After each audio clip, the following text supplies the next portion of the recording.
I've been practicing for about 15, 16 years, different kinds of yoga. I was in the business world for 10 years. I was raised to be very independent. So the first thing I did when I got out of college was go get a job. And I worked in an advertising agency. And I worked my way through there. And I had real lofty goals and kind of hit a place where I was supposedly should be happy according to the Western culture. And I was making a lot of money and I had a lot of people reporting to me, but there was no happiness. There was no contentment. I was working a lot and all my energy was going into that. And I realized that there was something missing in my life. So I started researching and I started doing some Kundalini yoga classes at first. And I got really into that and I practiced that with a lot of discipline for about 3 or 4 years. And I went and I studied with Yogi Bhajan, who was the head of the Kundalini, did White Tantric and kind of went down that path, which is a very meditative kind of yoga. So then I would get up at 4 and I would do my meditations and then I would go into work, and it was such a drastic change from, you know, sitting and meditating and being in the business culture.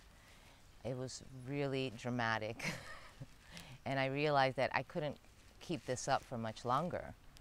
And I knew that I was really moved by the yoga. There was something, I couldn't put my finger on it, but there was an experience that I felt in the classes that felt that this is something worth looking more closely at.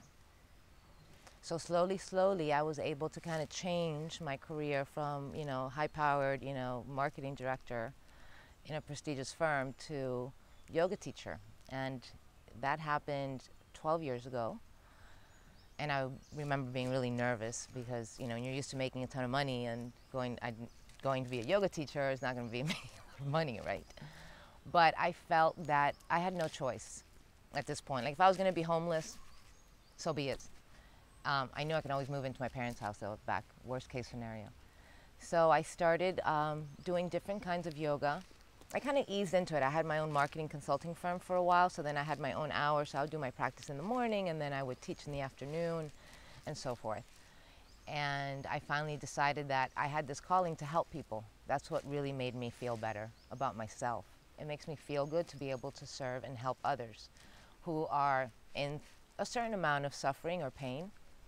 And I realized that for me, the yoga practice helps me kind of work through some of the stuff that comes up for me personally that I feel is stopping me from growing and becoming who I really am. So that's kind of the inspiration to go into a yoga practice, because I was in that world so intensely, and that's the American dream, really. And as a woman in my family, I'm the first woman who's independent and, you know, didn't get married at 18. I come from a Latin culture, so it's not really a bit of a rebel to move out of my house at 18 and go into the career world. But yeah, the missing part was the yoga practice.